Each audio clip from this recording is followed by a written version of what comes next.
All right, Kelly. So thanks so much for joining me on the show. I think we connected through like Matchmaker or Podmatch or right? One of the I think it was Matchmaker FM. That seems to be Matchmaker a FM. good site for folks looking I to think it be is. I heard guests. about it from who did I hear about it from? Somebody else. I think that I met through Podmatch, and then she told me about Matchmaker, and so I was giving me. I think Sarah St. John. She's got the Frugalpreneur. She's always Yes. giving out free resources. You know who she is? Yeah, she's giving out free resources and cool stuff. All right. So I do want to get into your background, and you'll tell us about you know how you got to where you are. But also, I had said to you off the mic that we're going to talk about networking today because your book here. I'll hold it up with my new background, right? Woo, woo, Build Your woo. Dream Network, which is awesome. And so I started to read your, let's see, what is this? The A Networked Career. I guess it's kind of like your intro, right? Mm-hmm. And it said, very interestingly so, if you're reading this and dreading another book about how to work a room or hand out business cards while munching on chicken sat, I think it's satay actually, you can relax. Randomly schmoozing is not what I'm talking about here. I hate walking into rooms filled with strangers, and I actively avoid hors d'oeuvres served on a stick. Haphazardly circling rooms filled with strangers is old school and counterproductive.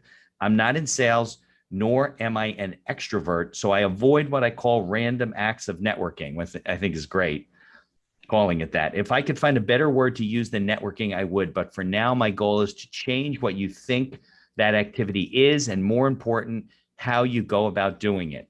And I think that a lot of people don't get it. They don't get what networking is about, with the difference between prospecting for business and networking with people to grow your connections, right? Right. We're so stuck in like a very old modality. Like the number Right. of people in a survey who said, did they do any networking last year? They said no, because they still think of it as attending a conference or Right. going to a chamber of commerce and handing out a business card and sending a pitch deck and that Right. And I kind guess of. unless you stay in a closet for a year, nobody can say no to that. Right. Well, that's exactly it. That's why you need to rethink and reimagine what it is and what it can be. And I know you'll appreciate this. My career started as an attorney, There you go. and You're a recovering attorney. You told me yeah, that. So, way back in 1991 when I came out of law school, realized that there was an inherent tension in the profession I had chosen to enter. right. One side was you got to be at your desk billing hours. The other side is you need to build relationships. Well, how do you do that when if you spend too much time with one and not in the other? You have to get the balance right. No, no, they're contradictory. They're opposing forces. They can be, if you assume that relationship building is just you know power lunches and sporting Right. events. Right. But if you start thinking about networking as being, I don't know, asking your client how they are before you leap into the edits on a prospectus, Right. There all of you a go. sudden you can build a relationship. And so I had to look at that time. All right, where are all the places I can build relationships? And just saying hello to someone, remembering, little details about their life, that opened up relationships. And there are people from, I'm going to say way back in the day, mostly from the time I was practicing here in New York City, clients I stopped practicing law, Mitch, back in, let me think, 2002. There are Okay. clients from that time period to this day who are still in touch. And actually one of them picked the cover for my book. Oh, there you go. I like that. So yeah, but it's about building rapport and relationships and Right. maintaining those relationships and keeping in touch. That's a huge thing of mine too. People don't keep in touch. I run into somebody that needs a certain service, and I'm like, who was the person that told me that? Because I'm not on their mailing list, or they're not reaching out to me, or they're not sending me information, or they're not pinging me, or sending me a text, or whatever. And I think that's a lot. So I want to go back a little bit. So you practiced law, and then in 2002, you're like, ugh, like a lot of us say. And then you didn't just like say, I'm going to be a networking expert, right? I mean, this was a process. So take me through the metamorphosis of, yeah. So I left from the active practice of law into law firm management, okay. and built out the professional development women's initiative, and then moved into marketing, and built out the alumni program for a global law firm. It Okay. was in the So you were in process. management or administration at that point, right? Yeah. It's, Okay. it's the other side of the ledger. Right. Somebody's got to run the firm, right? Yeah. They forget that sometimes. And it was when I was building out the alumni program for this firm, I got involved with the Global Business Network for Women. And part of that for me was purely strategic. I had been given this responsibility to build an alumni program and was given absolutely no resources to do it.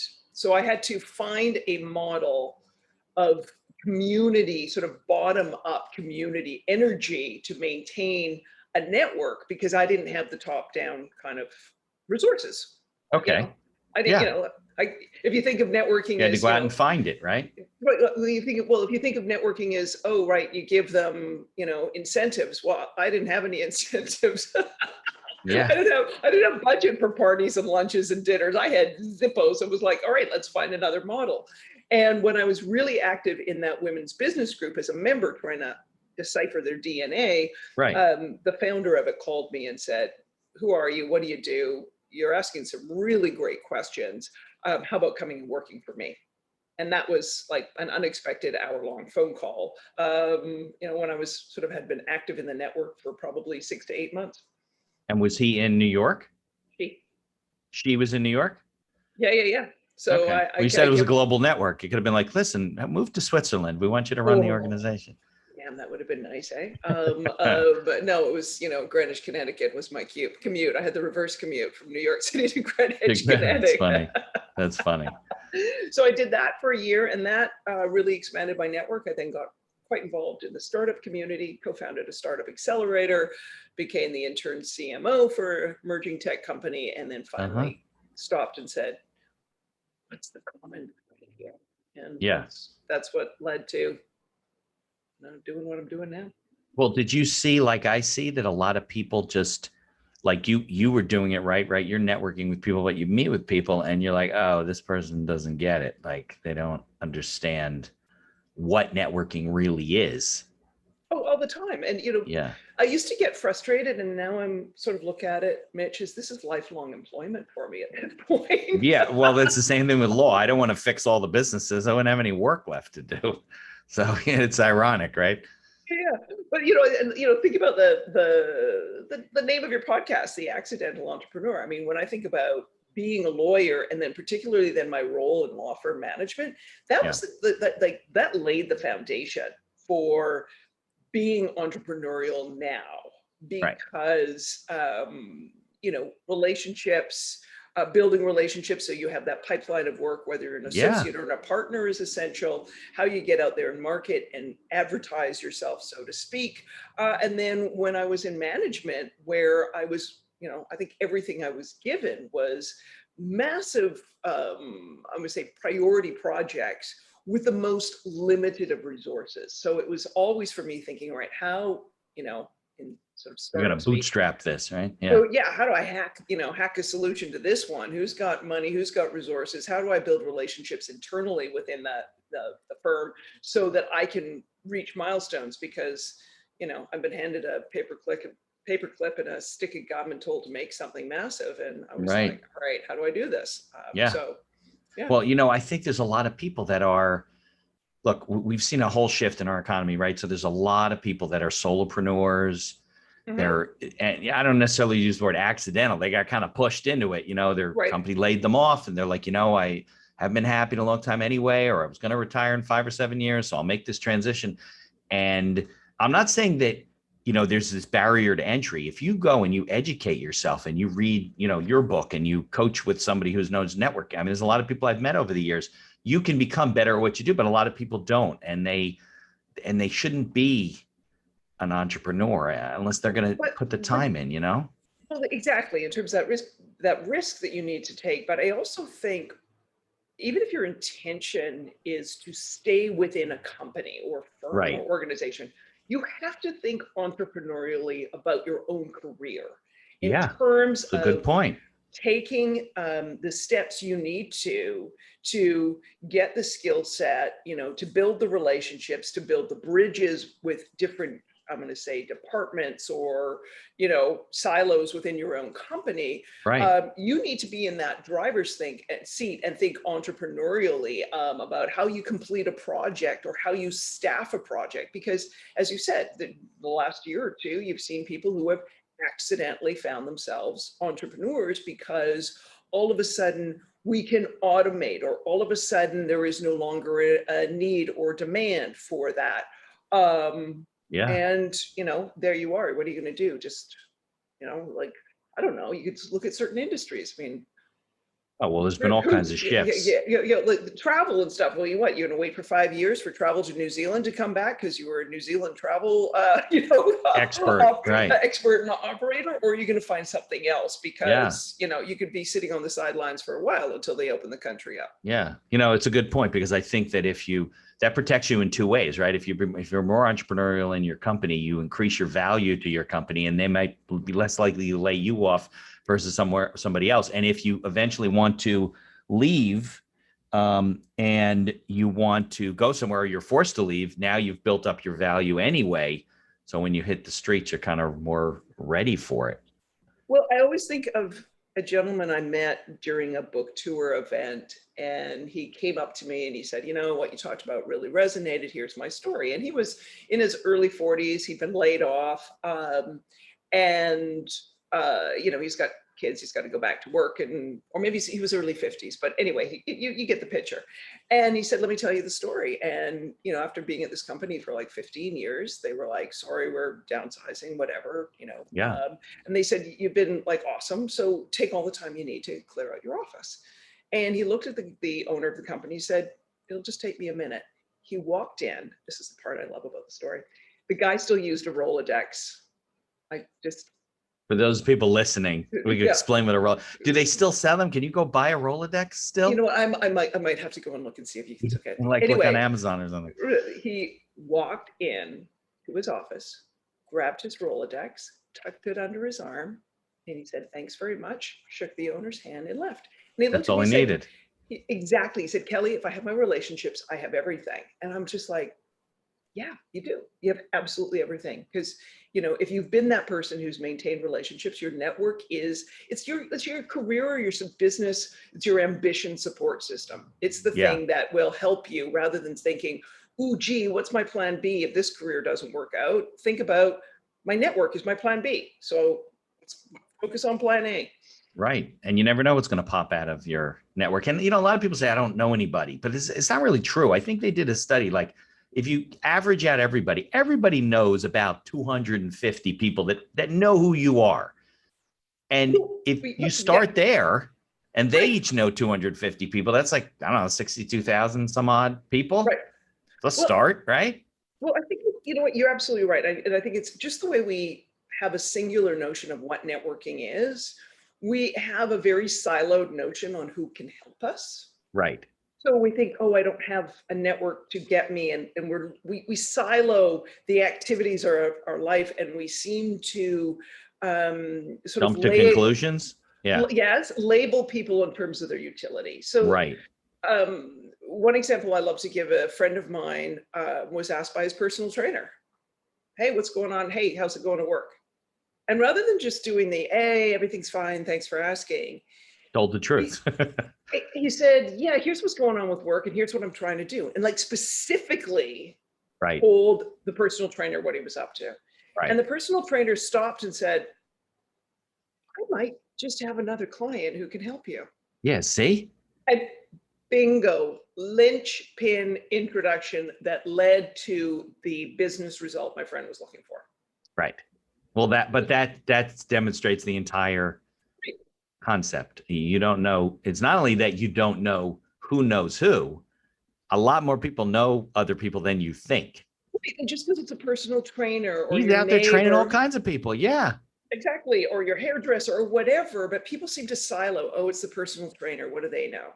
Besides crunches and sit-ups. But they're talking to all of their customers, like the bartender, right?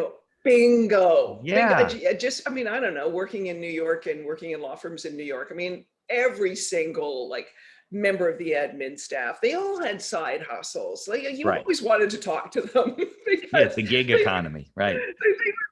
doing all sorts of interesting things and knew all sorts of different people. I remember one time one of the M&A partners at the firm I was at, he got a bit of a shock because it was literally the big client, you know, from an investment bank was in, and everyone was up there kissing the ring. And I was getting texts from this guy saying, oh my God, come and save me from this stuff. And so I walked, there I am, the lowly manager, and I walked up, and this kingpin that everyone was there to see said, excuse me, I have to see someone important. Comes over, big hugs and kisses, whatever. I'm like, they're all staring, go back to work. I go back to my office. The M&A partner comes down later and wonders how I know this guy. And I just calmly looked at him and said, it's my husband's best friend. Was it? Yeah. Okay. Yeah. There you go.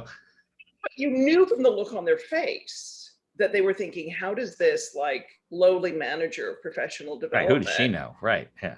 who does she know? Why would they ever ask her anything rather than thinking, oh, she might actually know people, just like a whole lot of people. But we seem to stereotype and we pigeonhole who's useful, who has influence, where, Right. you know what, your opportunities can come from anywhere.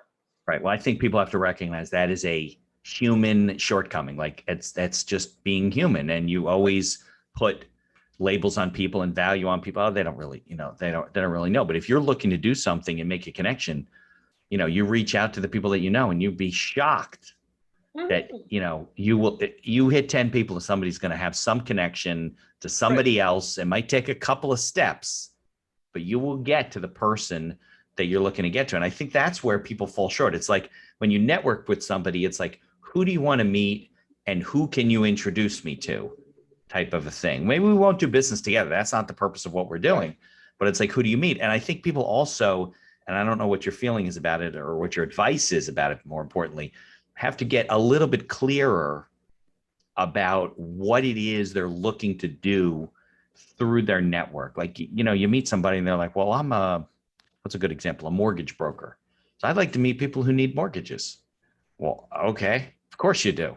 Right. But that Like, doesn't help me. I don't know anybody who needs a mortgage, and not right well, now. right. Is that a commercial mortgage? Right. Is Oh, we that can write anything. I said, then you're nobody to me because I can't think of, you right? got to Is be this for a memorable. business? Yeah, yeah. Like I Yeah. think people are afraid to be hyper specific in Right. what they know because they think, oh, if I do that, then they'll won't have an answer. So I'll just generalize. Hey, Right. I'm looking for a job. Well, are you looking for a job at Target or at Goldman Sachs? Like I don't know. Like Yeah. I think you're absolutely right. The idea that you need to be hyper specific and not to be afraid to say exactly what you're looking for. And that person, may or may not have an answer in the moment, but they might go away and think about it.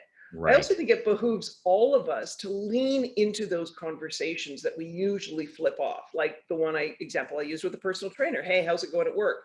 My friend could have said, oh, everything's okay. Thanks for And that was asking. it. Right. Exactly. Right. We could have just had that superficial rather than, what, why not lean into it? Because then you may get an outcome that you weren't expecting.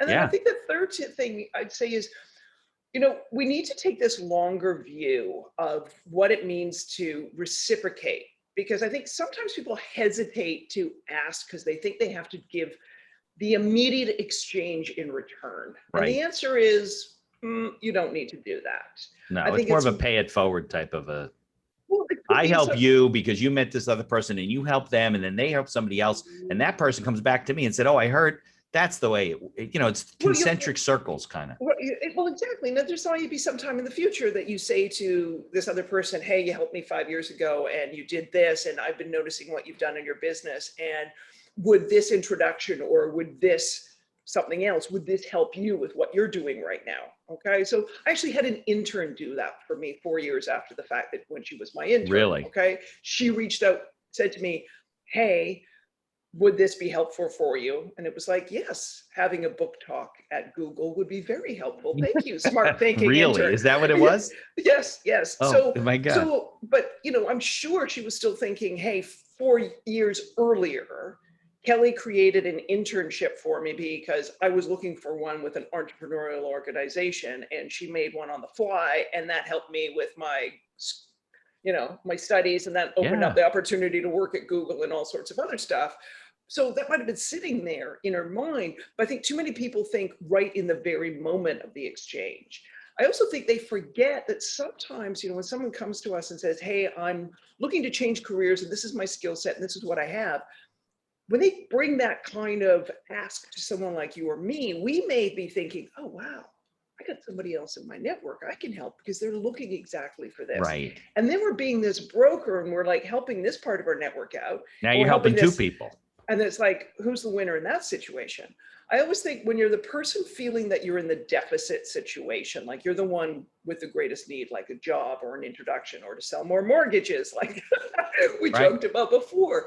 I think that's what behooves you in the moment, is always to keep the other person informed and what's happened with the introduction or the lead or the advice, and just circling back and giving those kind of updates and following up. That's in the immediate exchange. That's the minimum you need to do. Yeah, I think it shows your engagement and concern for the network. I also, and I mentioned to you this, I guess off the microphone, I think one of the earlier books I read on networking was a book called The Referral of a Lifetime. It's it's a Ken Blanchard series type of book, co-authored, whatever. But it opened my eyes to the fact that if you don't keep in touch with the network that you're building, because we're so bombarded with information on a daily basis from all kinds of people, we go to networking events, whatever, that people won't, you won't be top of mind. And you need to build in a system or systems to not only, sure, if I introduce you to somebody else, yeah, I'm going to reach out and say, hey, Kelly, did you ever connect with that person? How's it going? No. The other person should tell you that one, but yes. Well, who did I connect to? Who? I connected them to you. They should then follow up with me and say, hey, I just went. Right. Good point. Because I'm introducing a lot of people. Good. Okay. Let's get that clear. That's their networking give. That is, they must have, in my books, if you ever want to get a referral from someone like me, or I'd say someone like Mitch again, that you must do that, because what do we want to do? Chasing around the people that we've helped? No, I'm too busy. Good. Let's straighten that out. So I introduce you to somebody, you can come back to me. But in my early days, I was not as good as keeping in touch with people, like building an email list and stuff like that. I had a client come to me, and I've told this story before, but he was a business client of mine, and he had gotten into some trouble with his business. We were helping him work out some things. And after it was all worked out, and he's doing very well now, he's transitioned his business, he calls me up. Now I told you I'm a business lawyer, but I do a lot of estates and trusts and stuff like that. Yeah. So he calls me up and he asks me for a referral to an estate planning attorney. And I said, first I was silent. And then I was like, that's a joke, right? You're kidding me. He's like, no. I need to do my wills, my wife, my kids. I'm like, yeah, that's what I do. He's like, you do? So, but that was my fault. That wasn't his fault, right? So right there, I was like, well, I'm not keeping, and I had dropped the keeping in touch, and I started, and in those days you had to send out postcards to people. You couldn't just set up an email system that drops things and, hey, I just wanted to remind you that have a happy Thanksgiving or whatever. Right. And I haven't looked back since. I mean, I don't have a big email list, maybe 3,000 people on my mailing list or something. It's a great deal. That's probably a solid 3,000 as opposed to exactly. It waivers, right? I don't want everybody on the list, but people don't do that. They forget to, and you can automate things these days. Like you go to a networking event, right? You come back with, and people can, ask themselves this question while they're listening, right? They come back from the event when we used to go. Now we're starting to go in person again. And they come back with these little pile of business cards, right? Well, what do you do with those business cards? Right. A lot of people don't do anything. Right. So, put them on your email list or get their permission and then call them and have a cup of coffee or whatever. People don't work. That's all the networking is going on after the event. It's like, this is where your chance to find a system where you have these periodic updates, and maybe it is afterwards, after an event, that you send the note to say it was great chatting with you. And maybe you also send the same or similar note on LinkedIn to connect with them, because then you can watch activity, because they may post something or say something that gives a chance for sort of a serendipitous kind of a conversation, and you can get to know them more. Are they a cup of coffee person, or do they want you to send them articles? Like, what is their communication preference, so you can send it that way. I think it's also behooves us to remember that well before 2020, we all had messy, complicated lives, and some of us, You want to get together with people when it's really meaningful, and other times little touch points in between work just well. So where is your holiday card list? Where is your, remembering sort of milestones? Where is the times where you're just like, you know what, I remember this time of year we always did X. I'm just going to let them know I'm thinking about them. Yeah. But your idea of a newsletter, those kind of updates where someone, it gives the other person, kind of keeps you top of mind and gives them the chance to reach out when it's something that sparks their imagination on why they need to talk to you. Yeah, absolutely. I've told people, listen, if there's somebody that you think would be a good guest on the podcast and you haven't talked to them in a while, use it as an opportunity. Hey, reach out and say, hey, I was just thinking of you. You'd be a great guest on my friend's podcast when I can. And then, hey, by the way, we haven't seen each other in a while. Let's grab coffee. And I think there's a lot of that, like permission, oops, I kind of dropped the ball, but I still love you type of stuff that needs to go on, Right. Well, someone said to me once, what's the key to networking, Kelly? And I said, it's easy. Don't be a jerk. Yeah. Like, be a genuine person. Right. Because if you've always been a good, genuine person, the lapse of time and the oops, we haven't talked, I've dropped the ball, doesn't matter. But if you were the person who was a jerk to work with, I don't care if it's been 2 minutes or 20 years since If we've you've seen each other. reformed, they're not going to believe it. No, do they change its spots? Not bloody likely. No. Right. So that's the thing. Like, do you show up every day for your network? And I mean that with the people you work with, in a company, or the people you do volunteer, or the community, or your church, or your synagogue, or whatever, your mosque, whatever it may be, your bowling league, I don't care. Do you show up and behave in such a way that someone would take your call whenever? Right. Yeah. So, okay. So then let's talk about all the networking that you're teaching and doing. Like, why is this not your normal networking book? How is what you're telling people different than, what other people are saying? Or what are they doing wrong? All that type of stuff. I think in many ways what I do, Mitch, is give people like a sigh of relief that they don't have to create a model. The tenets of networking, regardless of whose book you look at, because if there was one that didn't have the tenets of trust, and reciprocity, and generosity, I'd be surprised. But I give people like a kind of like a relief that they can now look at this differently, and they can create models to build the network they need, rather than being sort of felt that they are stuck in a model that requires them to go and schmooze at events and talk to strangers. Right. Well, they feel like they're selling. Then people don't want to be salespeople. Right. And they don't have to. Right. And one of the things I say to people is like, we've kind of got the networking equation wrong. We're typically told to go out and do an activity where we hope we meet the people we need and we're going to, achieve some outcome we're seeking. And I sort of say to them, start with what's the outcome you're seeking. Now think about the right people or groups that you need to be tapping into to do that. Now plan your networking activities based on them. Okay. Right? Like, what is their need? Because I think too often, and I know you mentioned this, hey, ask them for a cup of coffee. I used to have on my email signature line, I'm a tea drinker who, what did I say? Oh, a tea drinker who rarely eats lunch. And it was my subtle way of saying to people, don't ask me to go for coffee and do not invite me for lunch. My mornings through sort of. But they can invite you for tea, right?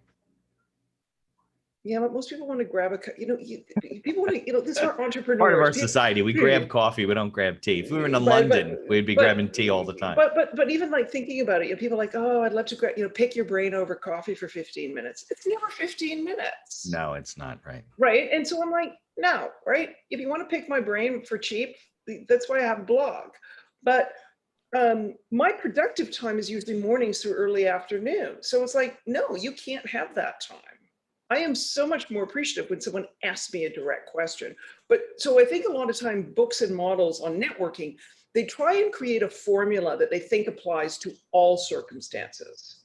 And I'm like, no, your goal in networking is to show the other person that you've thought about them, because only in communicating an outreach that is in their interest or their mode of communication are they going to listen to you. So if you toss a thing at me that says, hey, I'd like to pick your brain over coffee, here's a day and time and some places, let me know that works for you. I can tell you right now, your email is going to go to spam, because that does not take me into account. You're using kind of a spray and pray, single size networking formula. I think also what I do, Mitch, that's differently, and I'm thinking this because of a presentation yesterday, where I mentioned this, I think of networking online no different than networking in person. Because Right. when we are live online, we are connecting with other people. So Yeah. it's the context versus the technology. And that was an eye opener for people. They're like, wow, I hadn't thought of that. And I'm like, how is, in the situation yesterday, how is walking onto a Zoom no different than walking into a lecture hall to hear a speaker? There was no difference. Right. There Except was you no save a lot of difference. time traveling. That's about it. Well, there is that, right? Yeah.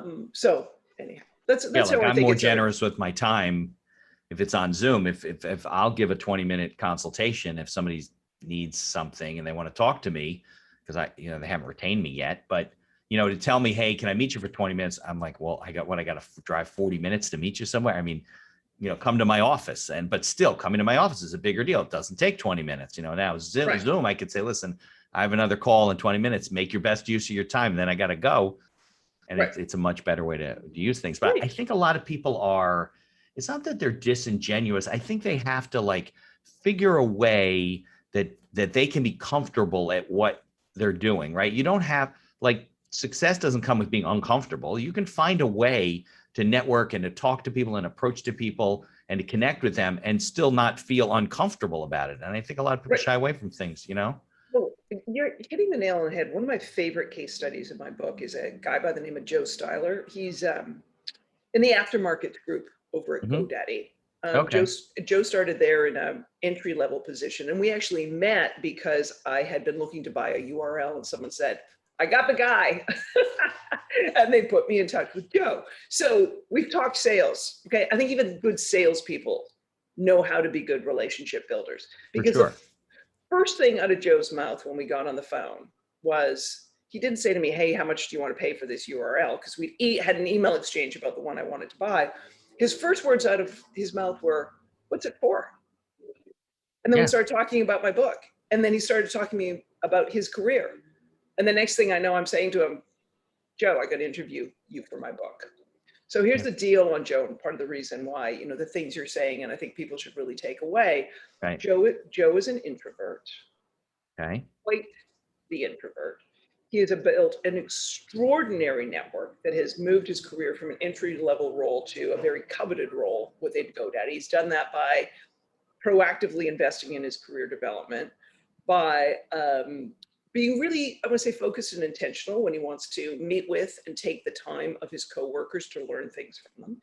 He's a very good mentor and manager, so that he has built a strong team. He's also built a strong team that's gotten poached by other people at GoDaddy. So now he has a diverse network across the entire company. But it also gets to your point of being uncomfortable. When Joe identified that he wanted to move into the aftermarkets group, he realized it wasn't enough for him to say, I want to be in aftermarkets and raise his hand. He needed to meet the people internally, and he needed to build the external network in the industry. So he started in advance of, and so this is what I'm talking about, his role, getting a role in aftermarkets. This was like a 4-year process until a role opened up and all the rest of it. So he was investing in his professional development by going to conferences where he knew no one. And I did mention he was an introvert, right? Right. These This is an industry conference, right? Yeah, so he would go to these industry conferences of everyone in the aftermarkets industry. Oh, by the way, these are held in Vegas. So if you're an introvert, I think that's like giving it like the worst place you can drop an introvert. Yeah, exactly. A fast ticket to hell or something. Anyway, but he was willing to put himself into that extraordinarily uncomfortable position and learn how to navigate it, not to love it necessarily, but to navigate it, because he knew why he was doing it. And it was grounded in this longer term career goal. And I think that's one of the things when we're dealing with an activity that involves other people, it is going to be awkward, not because we're not prepared. The other person could be having a bloody bad day. Right. And there's nothing we can do about it if, their cat's died, or, they've just gotten, some bad news, or it's Tuesday and they hate Tuesdays, whatever. Right. It doesn't matter. That's not our fault. So it's always going to be awkward. And where there are times that we're feeling vulnerable, how and what are the ways that we can help, kind of control our anxiety? And I think that's where the preparation and the planning and the understanding of why this activity is critical comes into play. Yeah, I think it's hard. I think not everybody could do what he did and just jump in the pool, you know?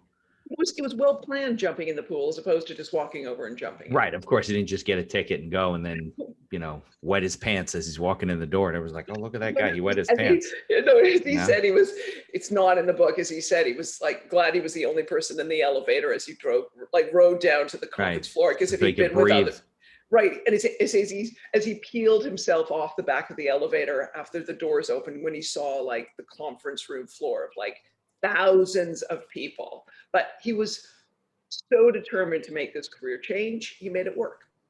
Right. Well, a lot of that has to do with being determined and really Focused. wanting what you do.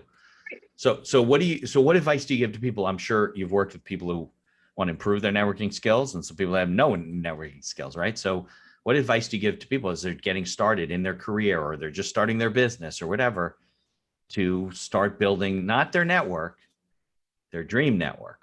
Right. Well, Right? first of all, You differentiated the two. Right. That's right. Yeah.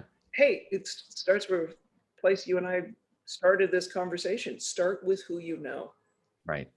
I think people are afraid to go. They're like, oh no, I got to go to other people I don't know. No, that's ridiculous. Because these are my friends, or these are people I used to work with. But no. They're the ones who know you. They're the ones who trust you. Start with the network you already have. So that would be my first piece of advice. And don't silo your networks. Look at the full, I want to say, smorgasbord that is your career in life, and understand that your next career or business or sales opportunity could come from any one of those things. And so being sure that you're clear with telling anyone in your network what you're up to and what it is that you're seeking to do right now. Yeah. A lot of sales organizations, when I was younger and I was getting started in the insurance business and stuff, they would sit you down. You had to do your, what they call it, like your top 200. And you had to go through the exercise of writing down all these people who you know, who they were, why you knew them, or, are they your relatives, are your friends? Did you go to college with them? Whatever. When was the last time you spoke to them? So you knew, whatever. And because obviously these people starting, they were all sink or swim. It was all commission-based stuff. So they had to reach out. But I think business owners should do that. If you're starting your business, I think that's one thing that an entrepreneur forgets. They're busy building their business. They might even have a business plan. They're working on their marketing, their product, the people they need to run. They got no customers. So where do you start? You got to start with the people that you know and build an email list and send. Do you know how many stores I go into, Kelly? And even local restaurants, and I go in there and they have like a little fish bowl, right? They're giving away a lunch. So you drop your business card. Do we still use business cards? I think we do, right? Yes, we do. And you drop your business card in the bowl. And 9 times out of 10, I go in there, I say to my friend, whoever I'm having lunch with, I go, we're never going to hear from these people. He's like, what do you mean? I just put my business card in that bowl. I am showing that I am patronizing this business, right? Even if I don't win a lunch, why would these people give away this pot of gold? Because I just raised my hand, right? And they don't do it. Even if you got an email that says, sorry, you didn't win this month, but if you come, because we're still going to give you a coupon. Right, exactly. I've seen so many local businesses go out of business, and it's all right in front of them. They're like, well, we couldn't get the business going. These people are coming in, they're filling the fishbowl. What are you talking about? And I would just watch them go to business. Never got an email from them, never got a letter from them, never got a postcard from them, nothing. Well, I think you'll relate to this. People often ask me, what's the biggest networking mistake, Kelly? And I say, it's the failure to follow up. Yeah, so big time. And quickly, right? 48 hours, 72 hours at the most. No, but the follow-up could be... You know what? Because you can keep following up. So right, of course. Not like the, hey, Mitch, thanks for taking the 20 minutes to talk with me. Right, that's different. No, I understand. That's just common courtesy. But I'm talking like, let people know. So they connected you with someone. You're like, hey, thanks so much for connecting me with someone. Right, keep in touch. Once you've had the connection, follow up and let know what happened with the connection. And keep people involved in that chain. So in the restaurant example, they could just do, hey, thanks for entering the contest. sorry you didn't win. Here's a coupon, or, Right. whatever. Like, Did you you know just, that our lunches are half price on Tuesdays? You know, exactly. And then the I guy who doesn't know. like networking on Tuesdays might like Tuesdays because Right. he, Well, they I could do think what that they shit. miss, they miss the point. Like we've all done trade shows, right? We're giving away an iPad or whatever you have, Kindle, whatever you have, right? Right. You're not giving away the Kindle so you can meet one person. You're doing it so people will fill that fishbowl, Right. and you're going to follow up and send them stuff and whatever. But even just like a lot of Restaurants totally people, miss that. a lot of people don't want to end up, sort of on an email list that they never signed up for, but a one acknowledgement afterwards, and then say, hey, if you want to keep hearing about our specials Right. and deals, Just click here or whatever. click Right. here. But a follow-up to find out you didn't win. That's Yeah, nothing wrong with that. I think who wrote the book Permission Marketing? Is it Seth Godin or something like that? There's nothing wrong with doing marketing. Look, some professions you have to get permission. right. It's an ethical issue, Yeah, but the idea, like, yes, you drop that card in, they've now got, you have sort of implicitly given that permission, I think, to hear back once if you're the winner or the loser. I don't think there's a problem with that. I would agree with you, but people miss the whole, Right. it's a disconnect. Right. Well, and the idea that following up, like, as I say, particularly a lot of times when I'm talking to early career professionals, like new grads and things like that, I'm like, just follow up. And they're like, but can I do that? Like, I look at them and I'm like, it's easier and more efficient networking than imagining like trying to find a bunch of more people to contact with. And I have now had a number of people who've reached out to me and go, oh my God, the follow-up, it actually led to an internship because I reached out and say, why didn't I get it the first time? And what was wrong with my application? Can you give me feedback? And they were told nothing was wrong and they would be kept in mind if something came up. And guess what? Something came up and they were hired. the only person that actually reached out to ask for the feedback. Happens all the time. I remember when I was applying to school, I didn't end up going to this school, but my dad knew, like, one of his partners was friends with the dean of admissions at this one university, right? So I go and I visited there and had a good time. And I don't know if I was going to go there or not, whatever. It's more of an engineering school. I wasn't an engineering student. And I wrote him a thank you letter, handwritten, wrote him a thank you letter, went, thank you for your time, whatever. He calls my dad's partner and said, listen, Mitch wants to go here. You just tell me he's in. And it wasn't like, some Joe Schmo. It was a real school. Yeah. Because he probably never gets letters like that from people. Right. It was like a friend of mine. She said, I took your book and I went into my son, and this was probably like March, April, May 2020, and her son had was going to be graduating, and he had a job from college. Graduating from college, and he had from the internship the summer before, he had a position lined up with one of the big 4 accounting firms, and didn't know his start date, and was like, oh, I'll just wait and see. And she like walked into his room with my book, and she's like, this is what you do. You reach out and you find out how the people you're working with, you find out how they're doing. You just check in. You just say to them, Kelly would tell you to do this. She's standing there ready to thump. Right. Don't ask him of anything. Just check in with him. The kid's objecting, and she's like, do it.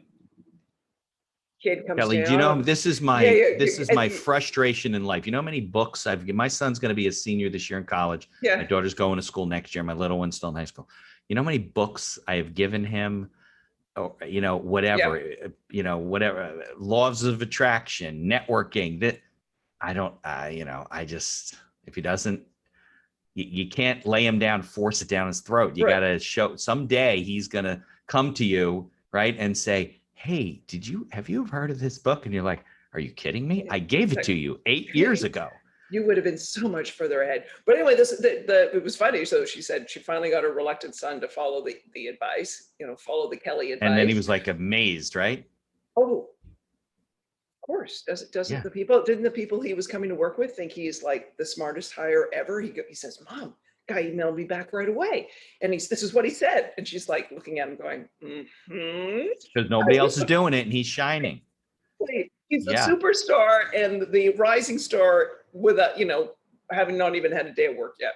Right. Well, isn't that what we always say? Like, if we knew now I mean, if we knew then, or between 20 and 25, what we know now, what we spent 20 years of our life learning through experience, we would be much farther ahead. But I don't know, just like you said about your friend's son, if we were ready mentally to accept what these people that we think, oh, they don't know. I mean, the world's different now. This is my children. Dad, you don't understand. The world's different now. Things work differently. I go, I've been on earth for 54 years. I know a lot. I'm not saying I know everything. I'm not that bold, but I know a lot, and it hasn't changed like you think it has, No, relationships We're matter. people, we're human beings. Well, first of all, we're evolved for social, like to be social. That's Yeah. Our brains work better, everything, our health, everything in that regard. Well, we have different tools to connect with people. I think today relationships matter more than anything in terms of how you thrive and succeed. Yeah, there's no question. Well, we are bombarded with information, people that want things from us, people that, whatever, and it's daunting sometimes. So I think, I don't know how you feel about it, but I always feel good when I connect somebody with some, when I have a match and I'm like, you know what? I think Kelly would be great to meet this person. I'm sure I will. Over the next couple of weeks, you're going to get emails from me and say, hey, Kelly, I was just talking to this. You got to connect with this person. I think you can help them, or they got some great things to say. Just the way I am. And I feel good about connecting people. And I don't expect it back. Do I get it back different ways? Sure. And I'm sure you do too. But you don't do it with those expectations. And I think that's another problem, is that people, they're like, well, I referred out a bunch of people, and to Kelly, she didn't refer me anything. I said, well, yeah, because she doesn't like you. No, because she met somebody and then referred them to someone else. It comes around, but it is a long play. You said that before. No, it's absolutely a long play. You might be referring me, but I might just be the intermediary to helping somebody else out. Like, who's the real person that you're helping, right? That kind of piece on it. Your part that you feel good, you actually do. Endorphins are released. There's like, thinking about like almost like a mentoring relationship when we help other people. It's like if you're a runner, they get the endorphins release, you sort of get that runner's high. There is a helper's high. There's no question about it. And people get that. But if you're thinking about it in that purely transactional, immediate reciprocity, that's just the wrong way to think about it. You got to take a longer view. Yeah, and it's the same thing like with a podcast, right? I've been doing this for more than 2 years. And a friend of mine who also has a podcast, he told me early on, we had a talk, and he said, listen, you just forget, not just podcasting, but you put out content, and you just keep putting out good content, and you just keep educating people, and just keep sharing ideas and having good conversations. And over time, you will become more pervasive. So, I have conversations with people that are like, yeah, I don't really, do a lot of LinkedIn. I'm like, oh, you don't network with people? Oh, I meet people, I network. Well, I said, well, but don't you want to connect with them on LinkedIn, and then you can see what they're posting, what's going on? Yeah, no, I don't really think that I posted something once or twice, nothing happened. Once or twice? But that's the same person who goes to a Chamber of Commerce meeting once and says it's useless. I didn't meet anybody. We get people like that in our chamber. Kelly, we're wondering if you're going to renew your membership. And you're like, well, didn't really do anything for me. I'm like, well, I've never seen you at an event ever. Right. It's got to put the time in. Exactly. And also too, I think the other thing with, kind of the digital footprint, the difference with that is, I mean, when you think about someone referring, like if you emailed me and said, listen, Kelly, I want to make an introduction for you. Here's the person who it is, or here's the opportunity. Let me know if you're interested, and then I'll, facilitate this. The minute you give me somebody else's name or business, what do? Google them. Go to LinkedIn. Exactly. Of course. We Google, we go to LinkedIn. See who you're connected with. Do they know the same people? Right. So it's like, all right, is this someone I want to know and meet? Let me verify all this kind of stuff. So, for the person who's looking for referrals and says they don't use LinkedIn, I'm like, you're not helping your network send you referrals. Right. Because if you don't have that digital footprint to back up the good shit I'm saying, that's what it is. It's a backup. It's a support for the networking that you do. I'm trying to explain to people. It's sort of like your reputation, right? Like, so you're getting this, you're trying to sort of like build up your social capital and enhance your reputation. There's the stuff coming out of your network's mouths referring people, but they're going to verify it by going online. And if they find nothing, Or they may then sort of go, jeepers creepers, Mitch, why are you recommending this person? This is kind of, This guy's got 28 links on LinkedIn and no picture. exactly. And no People description. don't like, they can't see your face. There's something weird about it, right? And only Craig Newmark can get away with, a website that looks like Craigslist. Everybody else should have something a little bit more, He couldn't get away with it today if he launched it. Then he could. You think? It kind of lends itself because it's Craig. Well, but Angie's list doesn't look like Craigslist. Yeah, but Craig, it's just so like the classifieds. It really is like a classified. Yeah, right. And newspaper. I think if they went to change it now, people would be in an uproar because we're so used to it being the way it is, and I think it's part of it sort of. Well, now it's got it's on a je ne sais quoi type of a feel to it. And hey, and anyone who wants to network with Craig Newmark, just to let you know, he does do customer service on Craigslist every once. He does the customer service? Not all the time, but he still does it to keep in touch with the business. And so, it would be, pick somebody else, if Steve Jobs was still alive, if he went and actually, went and worked on the customer service desk at, on the Genius Bar or whatever, at an Apple store. No, Craig does do customer service. Do you find that a lot of executives at higher levels lose touch with their employees? You can tell it by the service you get. Like Undercover Boss. That's why they made that show, because you don't know anything about your company. You get, right? You go. Exactly. But what I'm thinking of, people's like, oh, how could you network with someone influential like Craig? Well, you go and look at his social profiles to see the things that he's interested in and the activities he's interested in, because that may be a touch point. And then I just gave you another one. You just have to phone or email customer service at Craigslist every once in a while. You might get Craig. Yeah. So you just answered my question that I was going to ask you. And that is, how do you, if you have some dream person or people or organization that you want to infiltrate or network with, or can learn from, have something to share, whatever, you should start by researching them, finding out what they do, what paths they cross. Why do they want to hear from you? You know why you want to talk to them. Right. Everyone knows. Right. Exactly. Right. So I remember a startup founder reaching out to me because there was an investor at First Round who they knew I knew. And they said, oh, there's this company, they really want to meet this person, this in VC. I know you know them. Can you make the introduction? I said, if you would like to tell me why he wants to hear from them, why their company fits in his portfolio, if you want to send me that, I will do the outreach and see if there's an interest, and then I will connect you. But I'm not just going to give you his email and connect you. No. So just tell me why. Well, first of all, your friend's going to ask the same question.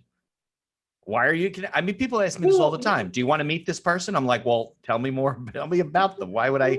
Why should I meet them? What are they going to do for me? What can I do for them? Right. It might be like something awkward, but I also know this VC. I know how overflowing his inbox is and all that good stuff. And I also know how he interacts with me, that I usually get an email response within 24 hours from an extraordinarily busy person. Right. So you appreciate his time. I'm like, I got some social currency here, because he knows when I show up in his inbox, I'm not wasting his time. So I'm like, don't waste my time. Like, don't diminish my social capital by getting me in your game of wasting his time.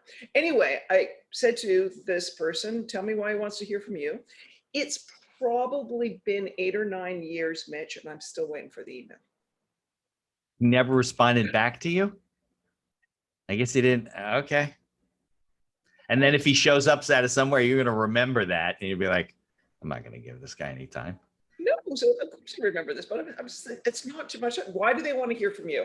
So I think if you want to reach a busy person, truly imagine their life.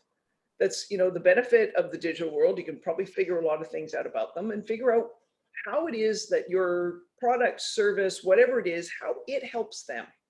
Right. Why that should be of interest to them. Why when you reach out, they don't feel like it's just somebody else trying to sell them something, or somebody else, blowing smoke up there, what. Yeah, no, look, we had a pre-podcast chat before. I don't do that really to interview people to figure out whether I want to talk to you. I'm sure, I have no personality, but I'm sure that we can make a good episode and good content. I want to know what you're looking to get out of it, how this will benefit you Oh, because if it was because, right, if it was totally you know, one-sided, that's like, sort of half the fun, right? Like a good conversation that we're both happy with and engaged with, and we both want to promote. Well, that's a heck of a lot more powerful than just a one-sided conversation. yeah, I had a woman who was referred to me through someone else, and she has an autistic son or some sort of special needs challenges, right? For her. And she wrote a book and she does coaching, or she's starting to work with people who are in that, who have children with challenges. So she wanted to talk to me, and people know I do podcasting. So they're like, oh, can you talk to her and whatever. So it became clear to me that I didn't think she would benefit by being on the podcast. First of all, I couldn't relate to her because my children haven't had those kind of challenges beyond the legal issues that I've helped friends with. To do that for an hour, I don't know how I could do it. And although she had a business, it wasn't really. So I said to her, I don't. That's not what What? she wanted to talk about. She wanted Right, to of talk course about not. She the wanted to promote her cause. book. Yeah. But what I said to her, I didn't say to her, I really can't help you. I'm really sorry. I don't think this podcast is good for you. I did say I don't think you'll benefit from being on the podcast, but let me show you how you can connect with other podcasts and use guesting. Podcast guesting is she responded to me, I don't know, a month or two later and just thanked me. I've been on so many podcasts. I met so many great people. See, that's the follow-up I'm Connected her with talking other about. people. That's Right. the follow-up I'm talking I about. remember when she followed up with me, because you're right. I don't get a lot of feedback from other people unless I'm interacting with them for other reasons. They don't really just reach out and say, hey, thanks. But she really appreciated it because she appreciated that I was honest with her, that I didn't think I could really make it a good time with her, but that I wanted to help her and connect her. I connected with all kinds of people, attorneys that work in that area, and they probably connected her with other people, and she's been really going well. So that's fantastic. I mean, I think that's one of those things. It's where we can give someone a networking solution that doesn't necessarily need to be our time or our connections. We may say, you know what, we aren't the right one. Here's the things we need to do. I also think it's also one of those things where, the person, again, people making a connection, like ask before you do it, because I probably, like you, have had people dumped in my inbox and someone's like, hey, you two should know each other. And you're like, really? Like a little description here. Yeah, you're right. Because this person I was asked first, hey, this is my friend. This is what she's doing. Would you be willing to talk with her? So I said, sure. Right. Rather than someone just put in your inbox saying, hey, she'd be a great guest. And you're like, okay, now this is awkward. Yeah. It happens all the time. I've had a couple of episodes where the people won't know this but I'm thinking like 10 minutes into the episode, how in the world am I going to make this interesting for the next 50 minutes? Like this is and you just got to find your way, find your way through.